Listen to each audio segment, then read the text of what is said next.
In this tutorial, you'll design a creative icon set in Photoshop using custom shapes to build cohesive symbols. Start with a square canvas. Use the Custom Shape tool to draw basic geometric shapes like circles, triangles, and squares as the icon foundations.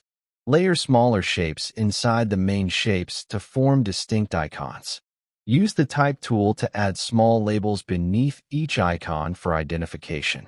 Adjust alignment and spacing so each icon feels balanced and evenly distributed.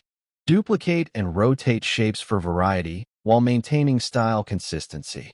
Refine shape proportions and stroke weight for harmony. Zoom out.